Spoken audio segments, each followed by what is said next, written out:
guys, I'm Yolanda Mabanga and you are tuned into another episode of UBUNTU.biz. When you actually think about it, here in South Africa, women tend to venture into about 2 or 3 types of industries.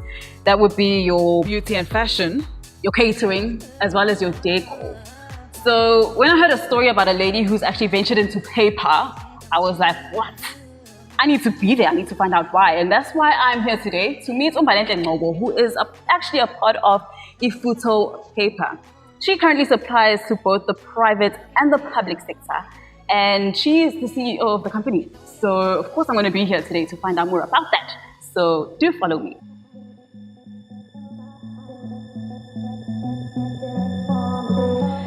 Mbalenhle, thank you so much for taking the time to talk to me today. Thank you for giving me the platform. Now, you know, most women, they venture into, I would say 3 to 4 industries, your beauty, fashion, your catering, your decor, but you completely chose a different route. I mean, why is that? Well, first off, I'm not good in makeup and fashion. And funny that you're mentioning that because I used to do decor with my mom back in the day. Oh, okay. Yeah, I got exposed to that world because of my mom. But then, I realized that we're actually doing it because someone else was doing it. It was not researched. We did not have a target market. We were actually in the industry because we see people that are in the industry. So hence, this one now, it was more researched, it was more like specified when this is what I want to do in terms of realizing that the market is dominated by 2 brands that are pretty much obvious. I'm sure you know them. So that's how the idea came about. Talk me through the idea actually. I mean, why paper? How did it start? All right, it always makes me laugh because it was back in 2016. My husband and I we were in Epulwa. There's a place called now, if I'm not mistaken. Wow, okay. Yes, if I'm not pronouncing it wrong. And we had my mother-in-law to go to some church service. And then while we were parking there, we were actually realizing that that is owned by the big brands. And that's when we were like, hey, but do you realize that this industry is dominated by 2 people? And then because we already had Ifutho Investments, like the business, Ifutho Investments started operating way back doing other things. So that's when we were like, it would be nice to have Ifutho Paper. And we laughed about it. And we actually laughed about it. But, as time goes by, I think the idea was just planted in our heads and we started doing the research. How can it be done? How can we get the equipment to do it? Looking at the prices and starting to save up for it. So even though the idea was realized in 2016, we only started operating late 2018. Oh, wow. That's interesting. And I mean, this business that you've decided to venture into, is it in any way related to anything that you studied before? Never. I did my degree in communication sciences. Okay. And I did my honors in culture and media studies. In UKZN. A degree was obtained at UNISA. I honestly wanted to be in the entertainment industry but I wanted to be somewhere in the entertainment industry. And then when I did my communication course, there was a part that tapped into corporate marketing, corporate communication, like corporate stuff. And that intrigued me so much so that at that time, generations was still not the legacy, the old generation. The one before, yes. Everything linked, the late Menzungubane now was the CEO, Kwakona Yona Yetu. They were like, whenever I was studying at school, with so much link with each generation, I'm like, I want this. Like, I want to be a CEO of something. Yeah. When I was growing up, I always had that, I was like, I want to be a CEO of something. I want to own something. Well, here you now. And, in my head, I'm like, yeah, here I am now. And after completing my degree, I also worked at UNISA at the back office. And during that course, it was a contract. So while we were there, I was still applying for other jobs. And when I was applying for other jobs, I applied for CEO positions. Are you serious? I'm being honest. There are people who used to work with me at the back office that will attest to this because they were used to shout at me. Mbali, it clearly says 6 years experience minimum. Wow. And I'm like, no, I understand that, but don't you, when you look at me, don't you look like a CEO? I'm telling you. I used to feel like a CEO. And then you get those entry level positions, the junior levels. I would apply for those because I wanted a job, but deep down inside, you know, when I see wanted to be the CEO. 6 years minimum experience, this salary, CEO or head of communications, I'm like, okay, that's me. And then I could see that I don't qualify for such, but I guess, you know, when you tell the universe what you want, it gives it back. I'm telling you. Yes. So besides being the CEO of this paper company, what other duties do you hold here? At the moment, I guess the company is still small. So I do absolutely everything. I do have 2 boys that assist me. They work part-time. So I want to grow the company too. I cannot wait to have them full-time. Like, honestly, I can't. So I do everything from administrations to holding meetings, to do presentations, to preparing for presentations, to capturing invoices. And sometimes I'm an accountant, you know, so you basically do everything, but thanks to incubators like Ilembe Incubator, Race Corp incubators, that also keep me grounded as to, yes, you are still here now, you are still doing this now, but that's a bigger picture, you know. This is what a director of a company does. These are the duties of a director. This is what you're supposed to be doing. So as I am still doing everything currently, but I know what my bigger picture is. So being in this industry where it's, as you say, dominated by 2, or I would call them powerhouses, how difficult is it to tap into their markets, and what challenges have you experienced? Well, the difficulty started from the beginning, you know. How do I buy this? How do I afford to buy this machine? Because a lot of sacrifices. I mean, I could be living in my beautiful house, I sacrificed a lot of things that any woman would like to have, any woman would like to buy, saving for the machine. Having a supportive partner and family also came into play. Because I actually want to ask that, Guti, where do you get funding for machines? Honey, it was all self-provided or self-funded. That's the word. That's the word. It's actually changing your whole lifestyle from what you afforded to now saying, okay, I'm going to put all stops because I want to afford this thing. And then you purchase the machine, and then it comes here, and then you then now realize, I need to hire an abnormal that will transport the machine from the harbor to here. And then it's like, you need to pay the rent. So all those things, and so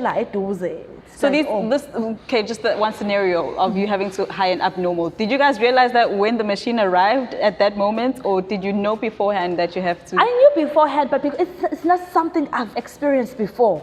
Okay. This is my first proper business. So the formalities that goes with it, everything was first time. I did a lot of mistakes. I did a lot of mistakes. But it's a matter of realizing them and not to repeat them again. But I learned the hard way. I'm not gonna lie. I'm not gonna lie. I learned things the hard way. So how many years of research did it take for you? It was 2 years, before from the idea to the actual, now let's start moving. The idea was born in 2016 as mentioned, but we started operating late November 2018. Okay. And another challenge that I faced, and I always want people to know this, the machine was here now, it was here, everything was all set up. So now we had to fly a guy from China, the person who actually made the machine for us, from China to South Africa. And then on my way to the airport picking him up, the company calls me. By the way, he doesn't speak English. I got a shocker of my life. See, those are the things that will get you thinking off your feet. Ubana now, where do I get a translator? At this hour, I remember downloading an app to try and communicate with this guy, at least when we're at the airport, while I got I got my husband to try. I call my husband. I'm like, can you please find me a translator? Because this is the issue we're facing right now. And at the moment, while I was picking him up from the airport, it was this. The app was the only thing that could help us communicate. That is. So yeah, it's been rough. It's been rough. I have no words. It's been rough. And then, you get challenges like, Ifutho Paper, who are you? You get loyal people who are loyal to their brands. So they will support looking at the quality of the paper. Have a test, look at it, they be like, who are you? So getting to the market was not easy as well. And right now I could gladly say that the market is slowly opening up to the brand. I remember somewhere in one of the exhibitions I do, this Mkhulu basically comes to me and be like, but you will never be better than this brand. I'm like, okay, thank you, Mkhulu. I was like, yeah, you won't be better, you won't compete with them. I'm like, challenge accepted. Okay, cool. You meet people like that. So you're like, okay, Mkhulu, thank you. Challenge accepted, move right along. Yeah, so. And there's no time frame in this business. I mean, you don't tell yourself, okay, I'm working from 8 o'clock until 8 o'clock today. No, I think at the moment, with any small business, you are at work when you are needed to be at work. So if you get a call from home saying that you must be here at 12 because there's a crisis, you're going to leave at midnight to come here because of the crisis. Can I tell you something? There was a time, I have 2 daughters. There was a time where we wanted to we had to do production. And my family had to be here. My husband was here, my kids were here. And because machine is loud, I had to ubeleta lumncane and then do the work. Yeah, so it's been rough. There were days where production will go like overnight. Because I'm still figuring this out. I'm still doing the best that I can. So it's been rough, but as I said, I think the key, or what made it possible for me, was having a supportive partner and family. If I did not have a supporting husband, I don't think I would have. I don't think I'd be here today. Yes, because you get people who be like, umfazi ungena ngalesi sikhathi endlini. You understand? Like, I don't care what you're doing. I want my food to be done. There are days where I cannot cook. There are days where I'm just too tired or not available. There are days where I'll need him to babysit because I'm not around, and he steps up whenever I need him to step up. He does, and he does that with great pleasure. He does that without complaining. So I'm very much blessed in that regard. That is beautiful. I'm very grateful for that. Like, one day I'll write an article about that. I see you're getting just even a little bit emotional about it. Think about how supportive he is. Oh God, I don't know. Yes, because it's been rough. Yeah. It's been bad. It's been really bad. But so it's those, because there are days where I ask myself, what the hell did I get myself into? There are days where I'll go into a presentation and a presentation won't go well. And then, if you don't have that good support structure, that cracks you. So, yeah. Wow, that's amazing. Yeah. That is amazing. Thank you. Business, did it start here in this very vicinity? Yes, we haven't changed facilities. This has been our home since day one. Okay.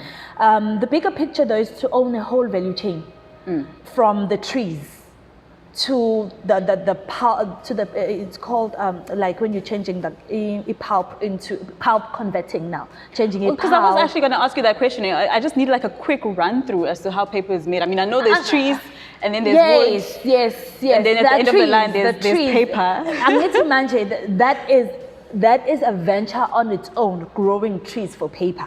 That's a huge venture on its own, because you don't need a couple of trees. You understand? What do you need? You need hectares and hectares and hectares of trees. Mind you, they take time to grow. You understand? So you don't have time to wait for them to grow. So while you cut this side, another side must be growing. Yes, so you need the whole hectares and hectares, I'll put it that way, so that while you are maybe harvesting this part, the other part is still growing, and you converting this part into the paper, and then when that runs out, there's another. So it's a whole venture on its own. It will definitely not happen overnight, but the bigger picture is to hold a whole value chain. Maybe I'm crazy, but I always send things to the universe, and the universe has never disappointed. So where in the value chain are you at the moment? At the moment, what do they call it in marketing? Inside out.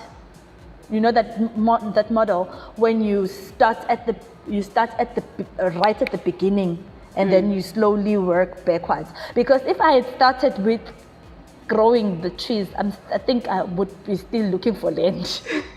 I haven't started operating. So this is how I outsource my raw material, and then I have a machine that cuts it. That's where I am in the value chain. So now I want to move from outsourcing my raw material and actually doing the material myself. Okay. Wish me luck. Hey, good luck. I need it. I need it. Good luck. Tell me about the quality of your paper. Just run me through that. All right. Well, this one part I'm very confident about because the quality of the paper is quite good.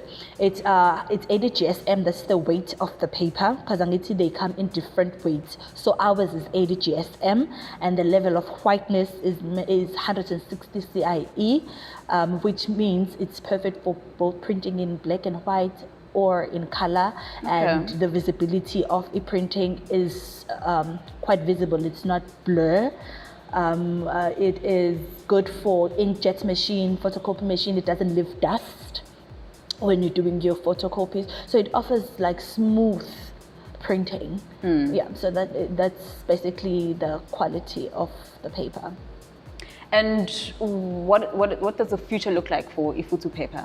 The future of the company at the moment, basically we are doing A4s and A3. We have introduced the A7. It's the small memo cubes for writing messages.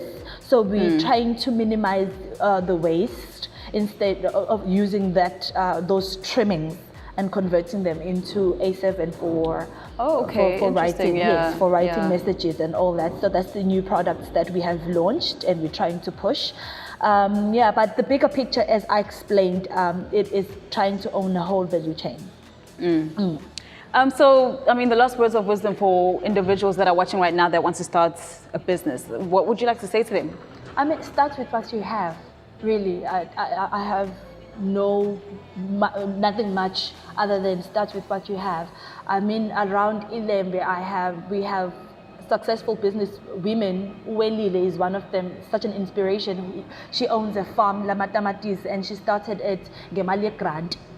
Oh, is it? Yes, she started Ngemali Grant to start into Yak, and now it's now like a multi-million rand business. So that's proof that you should actually start with what you have. I think we have this tendency of feeling like we need to be given something, and truth of the matter is, talking from my experience, no one funds an idea. Out of 10, I'll give it a 1. No one funds an idea. People will be interested once they have started seeing you doing things. Once they've seen you started doing something, then they would like to be on board, or they will offer their help. But no one will fund an idea. And if anyone wants to contact you for business purposes, where can they get a hold of you? Our email address is info@ifuthopaper.co.za, or they can go to our website www.ifuthopaper.co.za, and then our social media platform, Facebook, it's Ifutho Paper. All right. Mbalenhle, thank you so much for taking the time to talk to me. This actually is the longest interview I've had than any other. It's probably because we're both women talking here. I was going to ask if it's that a good thing or a bad thing. It's usually like much more quicker with the men, but it makes sense. But I've learned so much, so thank you for taking this time to talk to me. Thank you for the platform. Thanks. Mbalenhle chose to take a different route from her peers, and with that much needed family support, endurance, and of course quick thinking, she is still able to get to the other side and flourish. And for that, I salute her. Now, of course, if you know of any other entrepreneurs, please let me know on Instagram and on Facebook, because I'm there as well. But until we make another episode of UBUNTU.biz, from me, Yolanda Mabanga, it is goodbye.